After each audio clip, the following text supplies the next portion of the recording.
Friday Night Racing. On Off the Ball. And they're off. Brought to you by Go Racing. Plan your day at the races at goracing.ie.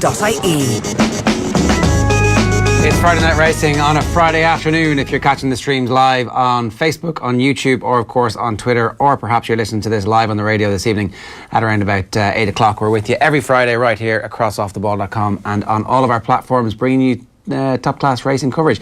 I wasn't here last week because I was in Kilbeggan. You didn't make the trip to Kilbeggan. You missed out. No, I went to Galway United Bohemians. In that game? Yeah, they lost 2-0 Galway, and a very poor crowd, and first no real meaningful game now for about 6 months. Right. Pretty grim. Should have gone racing, Johnny. Should have gone racing. Went down with the Bows fans. Had a good time. But how was Kilbeggan? It's amazing. I'm fully on board with these smaller racetracks where you can just wander. It's a 5-minute walk to the parade ring, to the finish line, to the bar. It's like very easy to get around. Bermuda Triangle. Yeah. It's great though. And some race courses in England, in particular, it's kind of segregated, and it can feel like there's a lot of security. But those summer meetings in Ireland, it's such a friendly atmosphere. Ballinrobe has one more meeting left, and obviously Sligo, Roscommon, and Galway into the autumn. And I think you can nearly stretch as far as Kilbeggan. For those tracks, I would very much put in the same summer tracks that have great atmosphere. Yeah. What purpose do they serve? So Noel Meade was there, Gordon Elliott was there.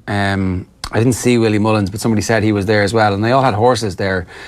Where does that fit within the rest of the kind of architecture of the season and how the racing calendar works? They're all winners. So if Willie Mullins is going for the title, the winner he has in Kilbeggan, whereas the prize money might be bigger later on in the season, it's still a winner. But you have summer horses who want prevailing kind of good to firm or goodish ground that basically just won't be running in the winter. Right. And the tracks are quite unique. If you go to America to race over there, the tracks are pretty much all left-handed bowls. They're all the same. And in Ireland, we have totally different racetracks, whereas Navan and Kilbeggan would basically be like chalk and cheese, even though they're probably about an hour from each other. So you have horses that really want, they might want to go right-handed, they might want undulating tracks, they might be better suited by tight tracks, and being honest, they might want maybe the slightly more modest opposition that you will get in summer racing. But the standard of racing in Ireland, I think somebody said it on At the Races, an English commentator the other day, he said, they keep the competitive racing up in the summer. The standard of racing in Galway, for example, is just crazy high. And this is a summer meeting, and Listowel in a week and a half's time, it'll be the same thing, really good prize money. And also, you have a great crowds at these meetings as well. It's actually good for the trainers, enjoy it. Yeah, and they certainly seem to be less stressed and less pressurised than they are in some of the bigger events. But you do also forget sometimes that this is an entertainment industry.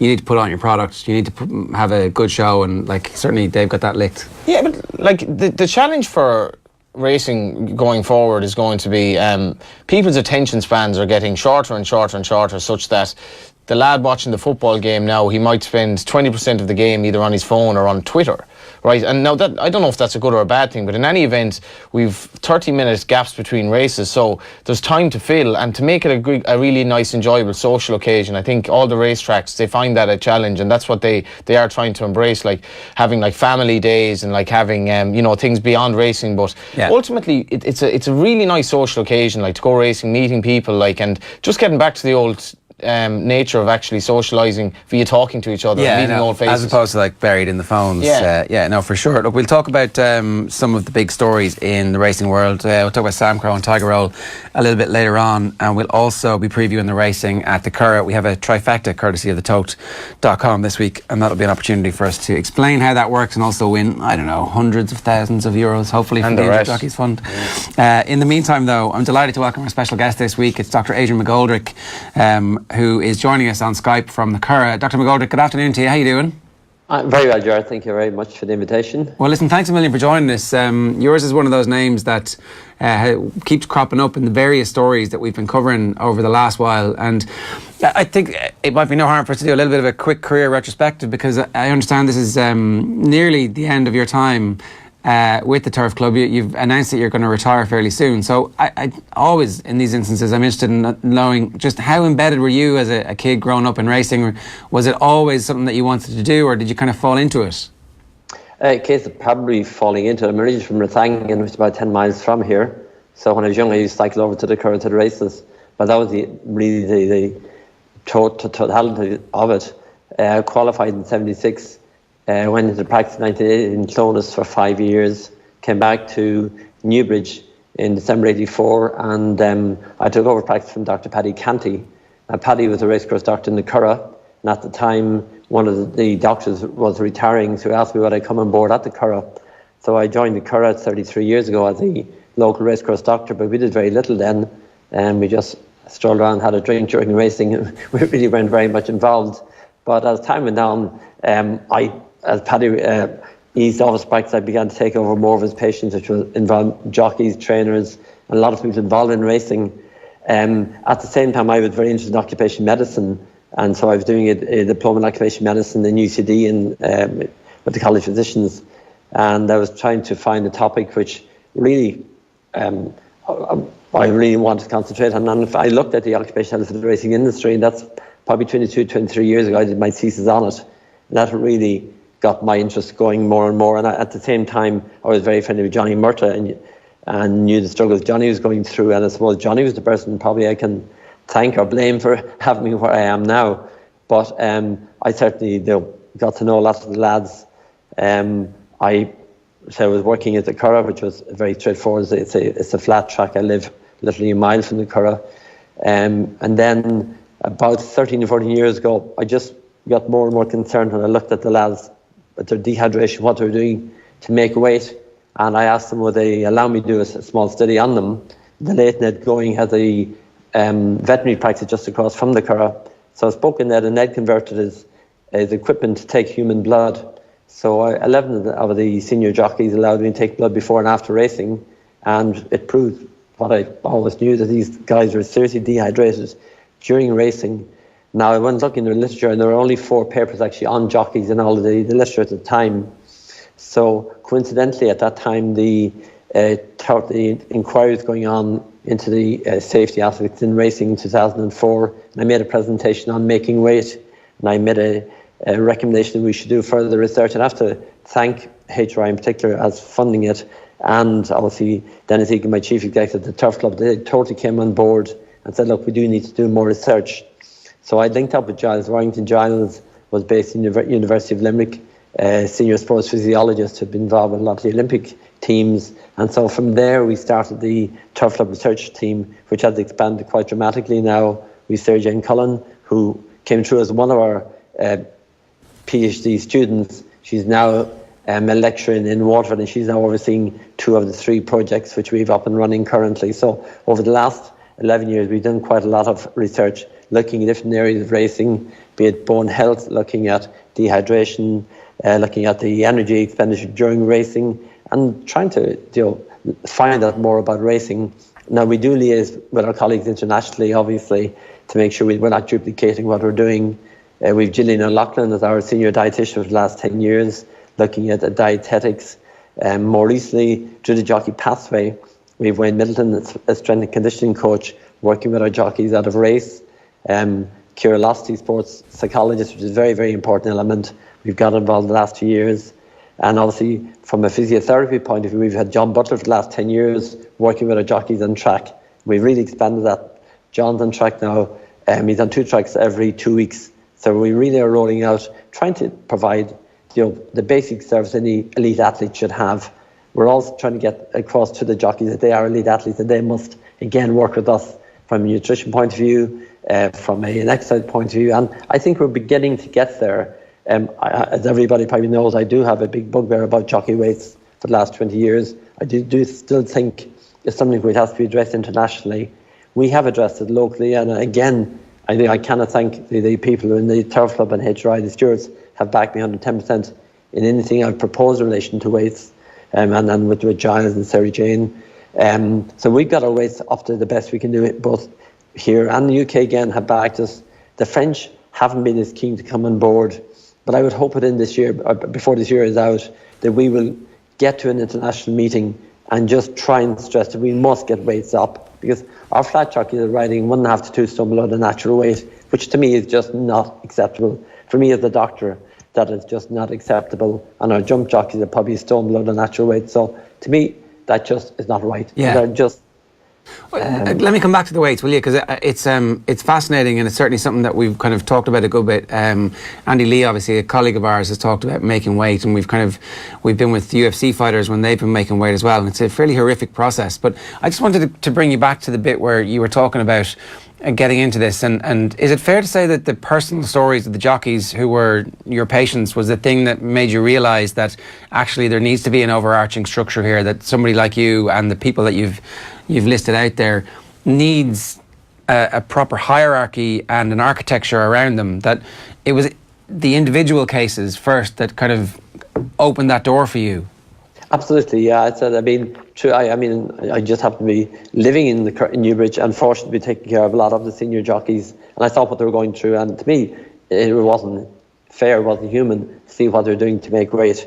And so I felt that we should put in place some structures. And again, as I said, I've been very, very fortunate. When I speak with my colleagues abroad, I've got absolute support to Dennis Egan and to the Turf Club stewards, the different stewards over the last 11 years while I've been in the senior role. Anything I've proposed to them, they've come on board and bought into it. In the beginning, when I was appointed, the first thing I wanted to do was to review our concussion guidelines. And again, it was a very expensive job. What I was proposing was certainly very expensive, but again, they bought into it to see the reason why we should have a very strict concussion protocol, which we've had in place for 10 years now. All of our riders, both amateur and professional, have baseline neuropsych testing done every 2 years. So that if they do have a fall, then we can reassess them against their baseline. So we, as a sport, very lucky that all 500 plus riders do have a baseline neuropsych test. So I can gauge them against that when I'm getting them back to returning them to racing again. Have you seen a change in the attitude from the jockeys from the time that you started talking to them about the perils of making weight and about using the science of a dietitian and all that kind of stuff? Because we've even noticed it in the 16 years that we've been making radio, that there was a natural suspicion from the older guard of the whole notion of sports psychology, for instance, and proper dietitian. It was like, well, look, I'm going to have a square of chocolate today and I'm going to have a spoonful of sugar in my tea, and that'll be me done in terms of nutrition for the next 24 hours or for the 24 hours before a meeting. It seems as if there's been a massive sea change. There has been, very definitely, and I mean, it's not just in Ireland. You can see in the UK have a fantastic structures in place. Same with my colleague Ben Massan in France.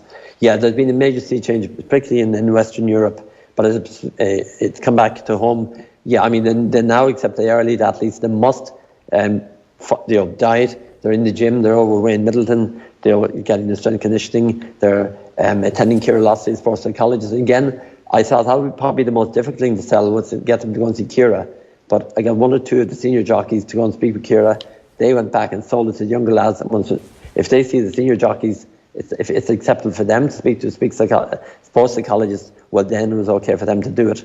So that was very important. Again, as regards running, again, Johnny Murtagh was one of the first jockeys who went out there running, because again, they had this concept that if they ran, it would actually put on weight, that they would actually put on muscle. But of course you don't, you burn off fat and you change your lean body mass. And again, we now have a lot of riders are running. Again, if you go to any race meeting, you'll see some of the lads running on the track before the races, which is great. And I would like to see more of them doing it, being very honest. Yeah. Johnny, it's funny, like you think back to how the Premier League gets revolutionised by Arsene Wenger coming in and saying, why are you all drinking so many pints? What's the story with that, lads? And maybe we might try, not having the fatty food that you have in the canteen after training. These revolutions come, and then science takes over, and the accepted nature of the fact that you are elite athletes and need to treat yourself that way. It seems like racing has been kind of undergoing that process over the last 2 decades as well.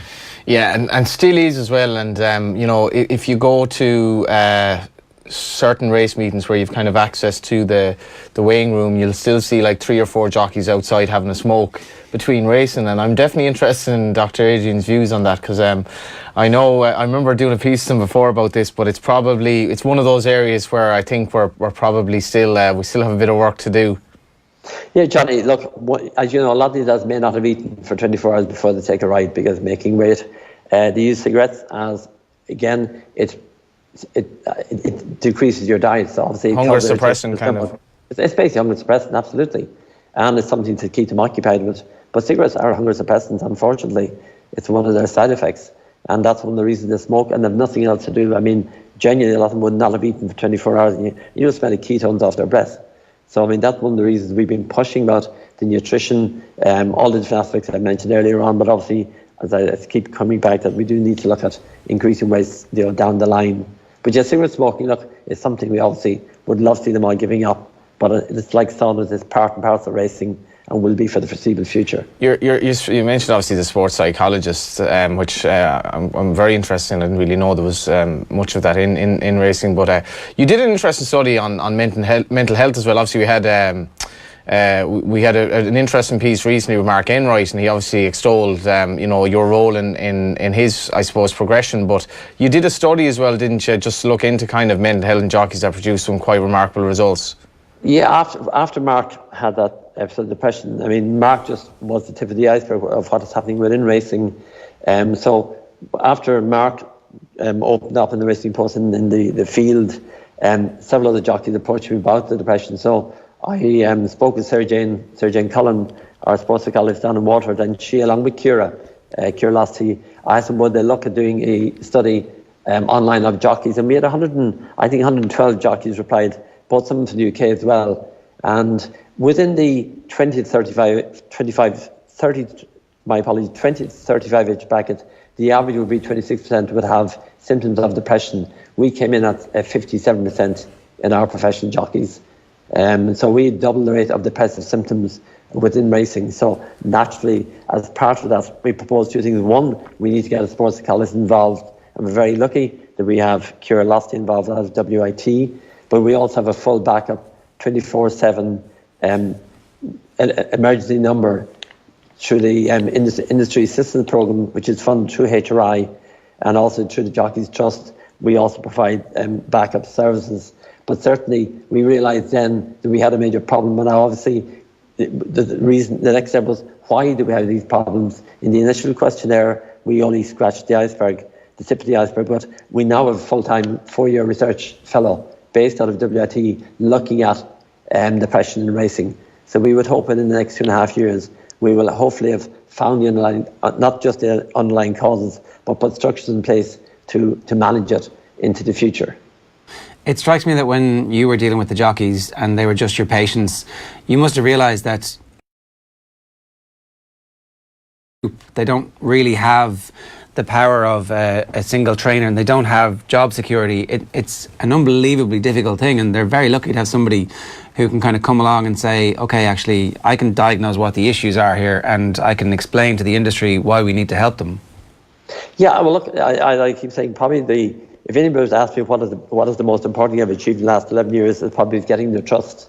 And I think that's been the most important thing. Once you have that, you can do anything. And again, I've been very lucky that within Ireland, I have a racing authority which allows me to be the advocate for the jockeys, because at the end of the day, the IHRB, the former trust, Turf Club, are my employer. So my role is to basically do as is directed in my contract.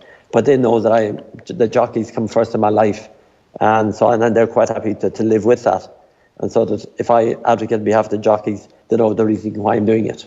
Yeah, and I guess it must be fulfilling then from your perspective as well, that like people like Mark Enright come out and say that has a meaningful impact, but that there is an openness in the aftermath of that you're not just doing this for one person, that ultimately these are stories that do tip the scales and do begin to affect real change. It's quite remarkable, actually, Ger.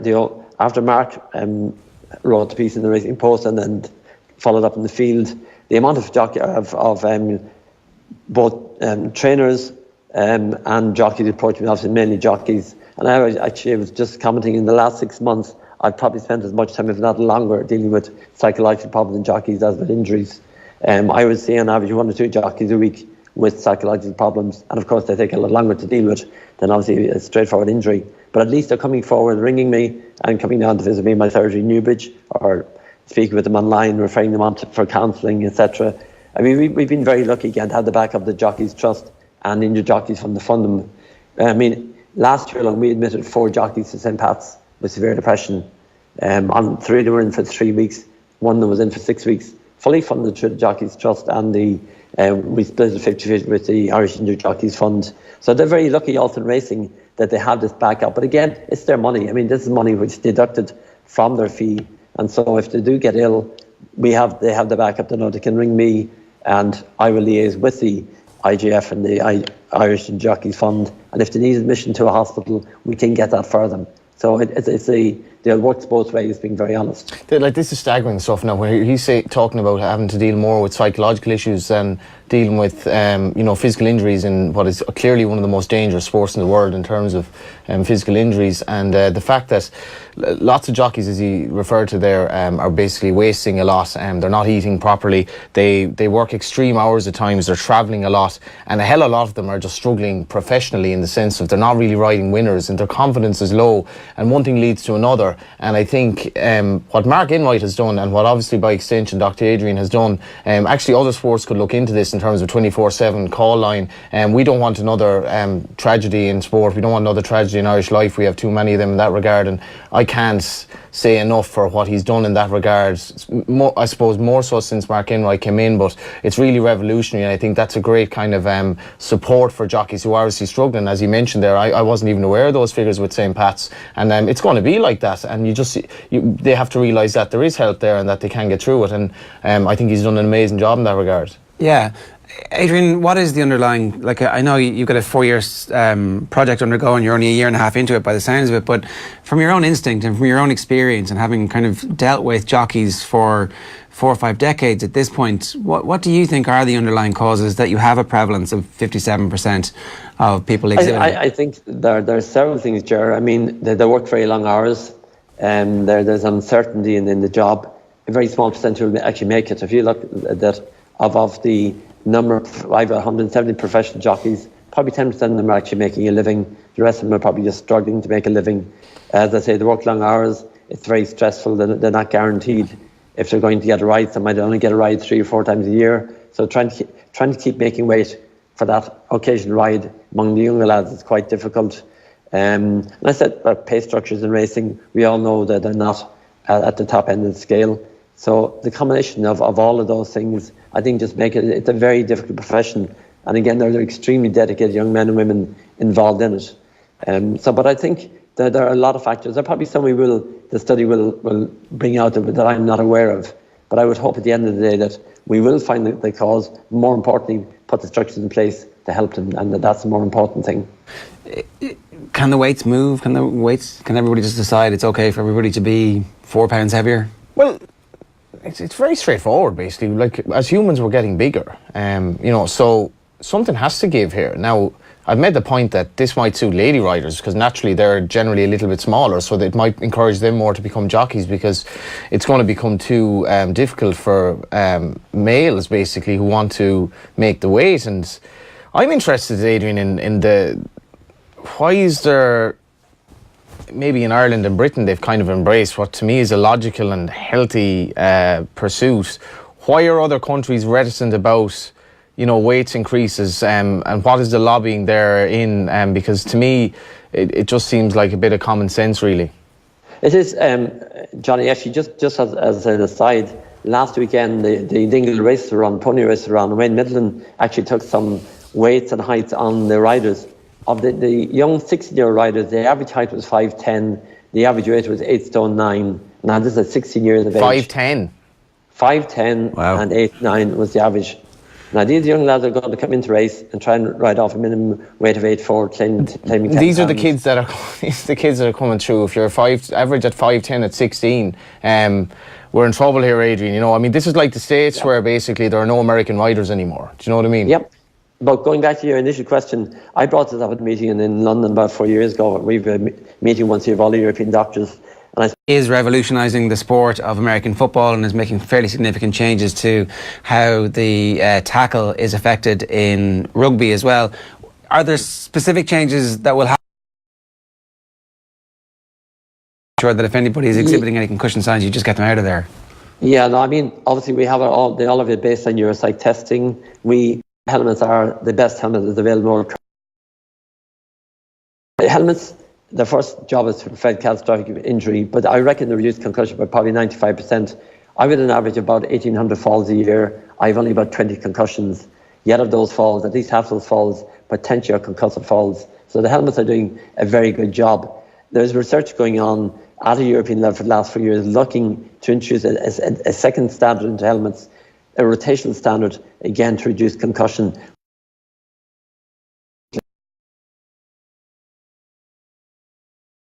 But again, concussion, we accept that concussion is a traumatic brain injury. I think Ben O'Malley has been out there, and I saw him on CNN 2 nights ago, stating that even a subconcussive blow would cause permanent brain damage. I think we have to stand back. The science does not stand up to that. If that were the case, I would have a lot of demented jockeys around the Curragh. I've lived in the Curragh for the last 34 years among a lot of retired jockeys. They're not all demented. A lot of them are very sharp men in their 80s. So I think we will find that when we eventually get to science, a small number of people who have suffered concussion will have long-term damage, but the vast majority will not have it. Okay, Adrian, congratulations on an amazing career. When do you actually properly finish up? I mean, I suspect you'll never really finish up. That's what I was going to say to him. Well, I was watching Mikko the other night, and I was getting quite emotional at the end when Mikko was kind of reflecting on his career, and I'm a little bit worried about where you're going to go now, because I don't think you're going to let this go too easily. No, I moved sideways on the 31st of December, and I keep saying I didn't move in sideways. Obviously, whoever takes over, they will be the boss, but I do fully hope to be involved long term. I'm only 65. I hope to knock another 20 years out of it. Kevin Prendergast is 86. Exactly, and going strong. Absolutely. Adrian, great stuff. Thanks a million for joining us. It's been great. Thank you. Johnny, thank you both very much indeed. Thank you. It's Adrian McGoldrick from the HRI offices. People were going, oh, that's a nice collection of books he has, but actually that is a room in the HRI offices in the Curragh. It does look like a nice collection of books. I think as far as I know, would it be does every horse that gets registered for a licence every year, so that's them going back since the 1700s. I'm pretty sure I was in the room once. That's phenomenal. Yeah, they have literally, so that's every horse owner registered at the start of the year gets published in a book. Would that be right? Does that make sense? I wasn't aware of that. Every day's a school day. I'd have a penchant for the old bit of history, and it was very impressive. He looked a little bit small with the way the camera was set up, but he's a giant among men in terms of what he's done. And you speak to jockeys, and they don't really get animated about racing a lot of the time. They kind of prefer to talk about other stuff like a lot of sports. And if you ask them about him, it's game over. Everything changes. The role he's had in their lives transcends the professional role that he has. And you have stories of where he's gone out for dinner with his wife and just about to order the starter, and he gets a call that such a rider has just gone to hospital, precautionary. He's down the road in an hour and a half to get there to see if everything's all right. Stay there for an hour, come back.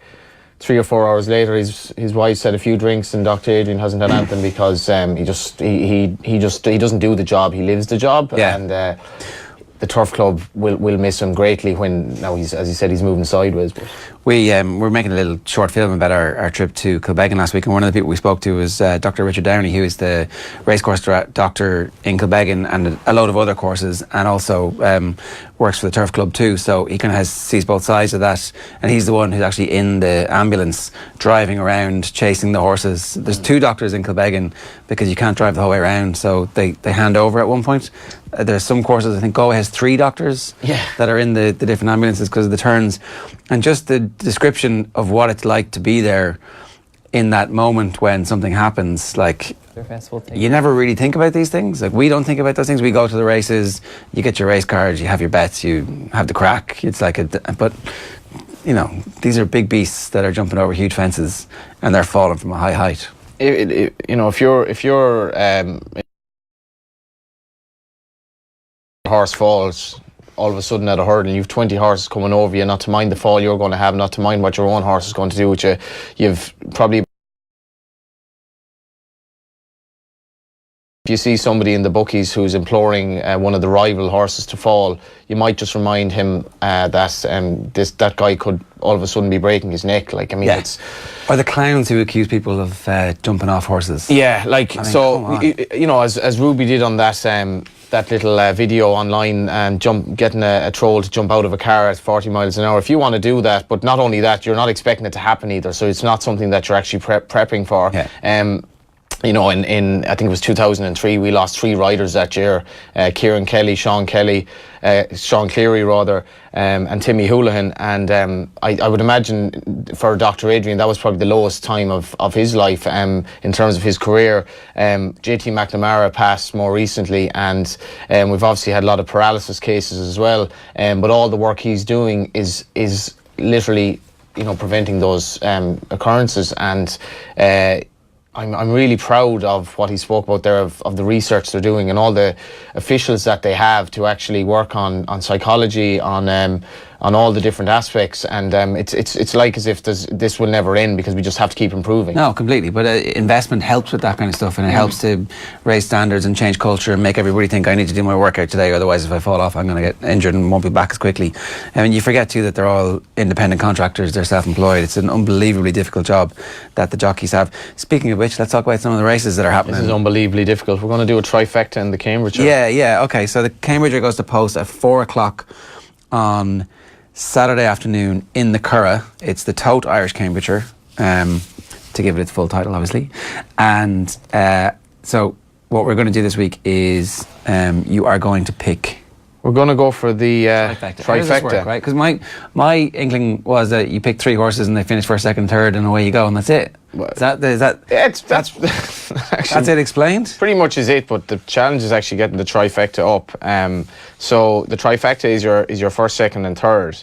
Now, in a handicap. Is it a reverse? Like, what we're going to do here is, I spoke to the great Joe Hennessy from the Tote, who challenged me with this week, and actually offered to buy me lunch there, and I couldn't just do it about 2 hours ago. And when you're offered a free lunch and you can't, I just couldn't do it. So we're going to go with 3 horses basically, and two of those 3 have to finish first and second in either order. So basically I'm telling you the winner and the second are coming from 3 horses, and then the rest of the field, any of them can come third. So basically you have 3 by 2, so you have 3 potential winners. 2 of the other 3 then must come second, and then basically, you know, something else will finish third, obviously. So you have the field and after that gets you the trifecta up. That gets trifecta up. As Joe points out, there have been some whopping dividends in the trifecta in this race. In for example, last year, Elusive Time won the race at 25-1, and there was if I have it here, there was 21 grand the winner got. Yeah, like so. For the trifecta. It can be done, and obviously you're going to need a few selections, but there is money rolled over into it already. But we're going to go with, so I'll give you the number here, 19 Sir Jack Thomas. He's my idea of the winner of the race. 7-1 at the moment. Yeah, to be chased home by either of 3 or 4, and that's Lucius Tiberius or Firmament, or Lucius Tiberius or Firmament to win the race, with Sir Jack Thomas finishing second.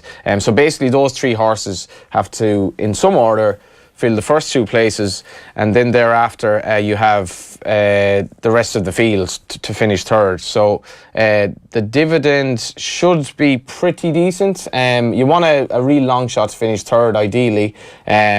So I think that works out at, to my mind, it works out at 114.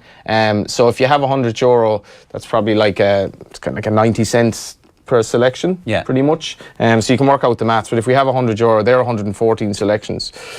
So it's basically, as I reiterate, we've 3 horses who one of the 3 must finish first, one of the other 2 must then finish second, and then you have the rest of the field to finish. Actually, I've made a slight mistake here. It works out at exactly 120. Okay. So it's 20 horses can finish third, including obviously one of the 3 that we selected. So it's 120. 120 and 100 is 5. It's about 82.5 cents or something like that. That'd be right, yeah. So it's 120 selections. I'm nodding sagely there. 3 by 2 by 20. Yeah, okay. Basically, yeah. So you picked 19, 4 and 3. Yeah. Lucius Tiberius. And then the rest of the field to finish third, which will happen. Okay. But it's obviously it's a very competitive race, and the reason we're bringing this bet up, even though it's difficult, is you got to play the exotics. Like, you want the big wins, and you can do it for very small money, and that's where the Tote is still extremely enjoyable way to bet by doing the play spot, and the pick 6 and bets like the trifecta. You can do that for a tenner, as opposed to, we've got €100 obviously for the injured jockeys, courtesy of the tote.com. So that's your trifecta. But just to talk to us a bit about this race then. So you obviously like Lucius Tiberius. Yeah, Sir Jack Thomas is probably my main selection. Now, he's trained by Johnny Murta. who obviously was mentioned there by Dr. Adrian, who was instrumental in him starting off. But Johnny Murt's having a great season. He's had more winners in flat turf in Ireland this year than any other season, and we've a long way to go yet. So I think he's really progressing as a trainer. His owner here is Qatar Racing, Sheikh Fahad Al Thani. So big owners, and Sheikh Fahad's been, great for Irish racing. It's great that these wealthy Arab owners are in Ireland for so long, and he's one of the Qatar have gotten more involved in recent years, and he seems to have a real grow for Ireland. Like, he's ridden in charity races, and he's a very friendly type guy and very, by all accounts, fairly normal bloke. Despite, I suppose, his upbringing and all that, and he has this Sir Jack Thomas. He's a really likeable 3-year-old. He loved a bit of ease in the ground. And the other two then that I do like in the race are Firmament, who's trained by Cork native David O'Mara, ran a blinder the last day, a little bit unlucky, and Lucius Tiberius is a progressive Aidan O'Brien trained 3-year-old, and Aidan's horses are coming right back into form, I think. So they were my three, and then you have basically 20 possible horses to finish third. Yeah, it's a big old race. It's a big race, yeah, and you'll need luck in running. I should mention Joseph O'Brien as well. He has a horse running in the, I think it's the 2:15. Now, this is interesting. This is a 26-runner handicap, and I think this horse will just about be odds against. And he's one of those. I don't like those odds. I would just have a bet and relax and watch him win. Perfect Tapatino. Perfect Tapatino in the Perfect Tapatino. 2:15. Used to be trained by Damien English in North County Dublin. Right. Now in owning with Joseph. Drawn 15. He was a mad hot favourite in Ballinrobe recently, and the meeting was called off. So now is his day of basically redemption, I suppose.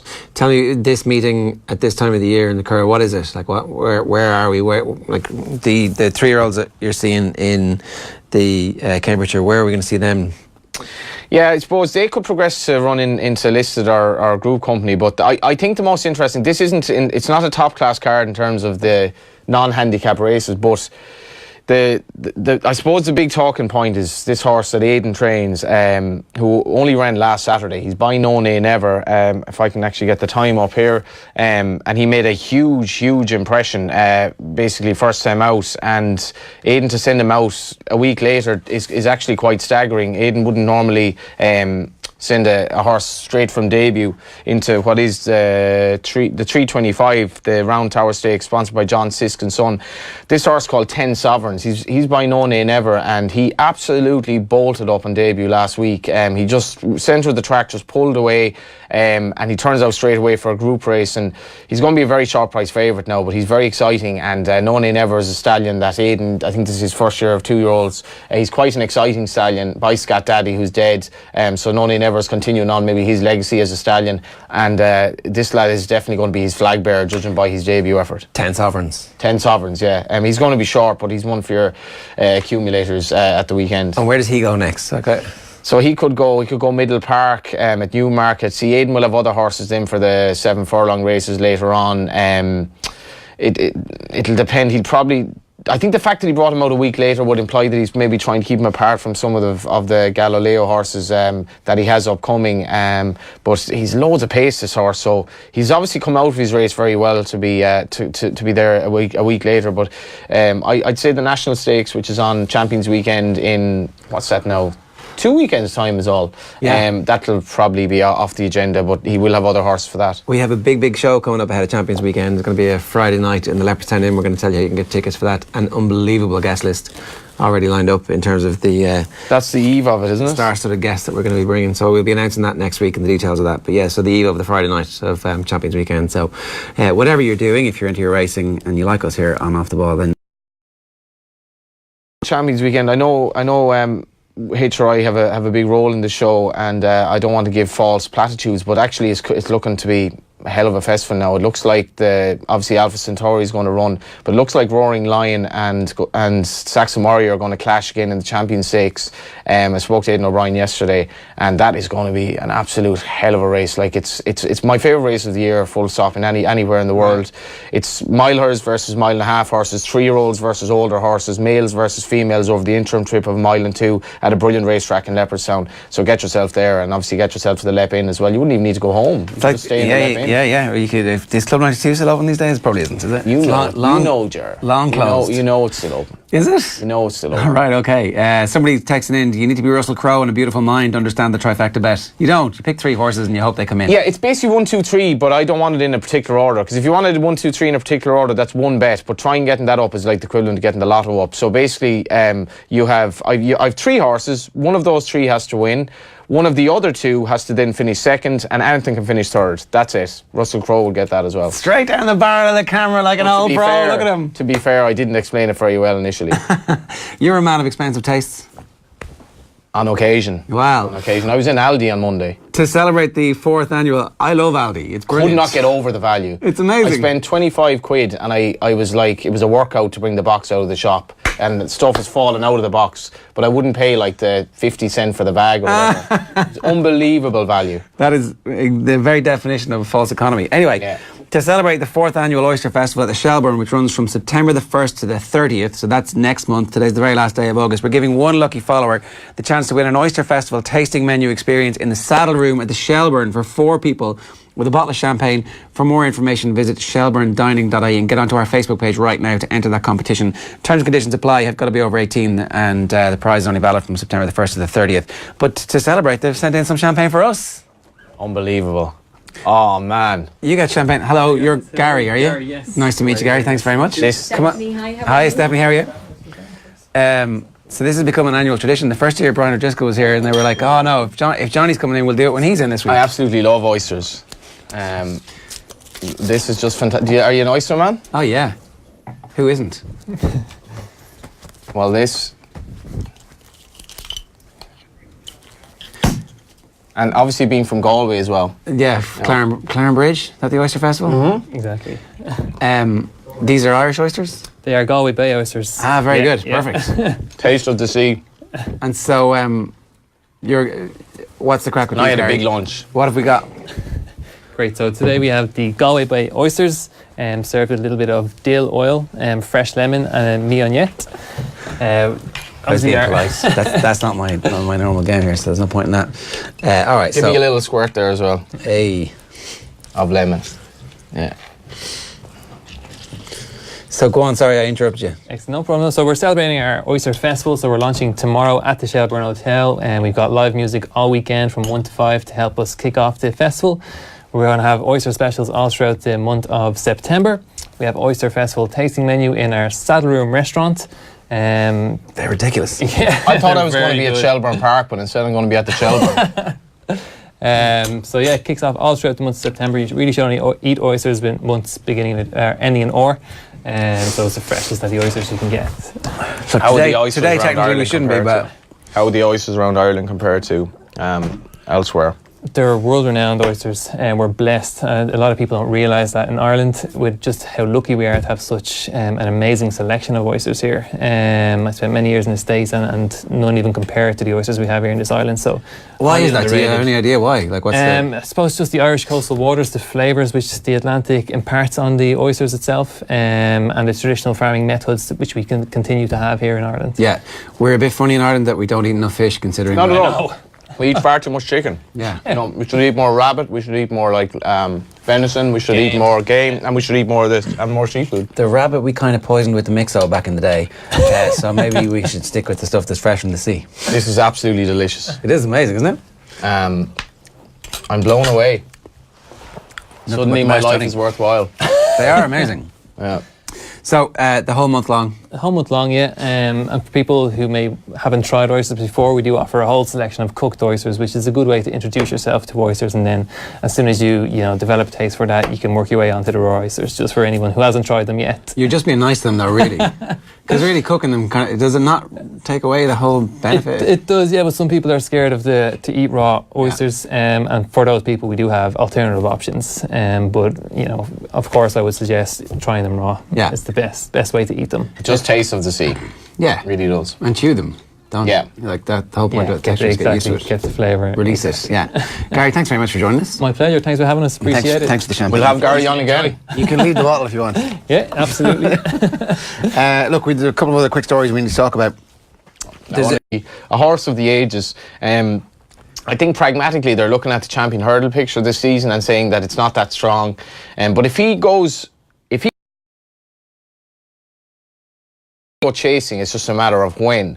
So if he goes to champion hurdle this season and presumably goes novice chasing in the following season, he'll have spent a year in bumpers, a year as a novice hurdler, a year as a senior hurdler, a year as a novice chaser, and then in his 5th season we're seeing what he was designed to do, senior chasing. And Francois Dumaine, the trainer, said you're lucky to get 5 years out of a horse. So notwithstanding his point-to-point career, it's his 5th season when we'll see him as a senior chaser. I'm like, forget about it, just go now, because that's what I think he was designed to do, and that's what Jigginstown buy these horses for. To be chasers. Absolutely, but the chasers are the big races, the ones that everybody, the Gold Cups. There's nothing wrong with the champion hurdle, nothing wrong with Harchbald, Hardy Uses, yada yada, but those horses wouldn't have made it over fences. This horse could be one of the true greats over fences, and it would be a sight to behold.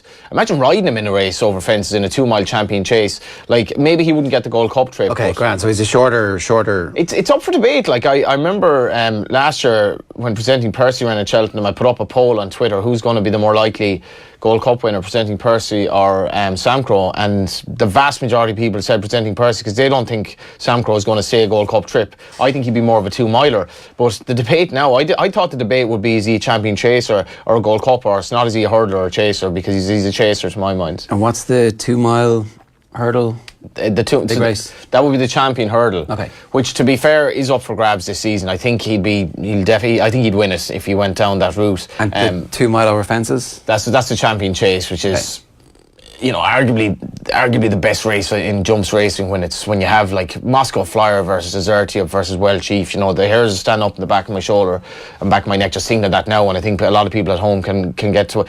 Like, chasing at 2 miles at top speed is just absolutely exhilarating. And we saw Footpad this season, how exciting he was.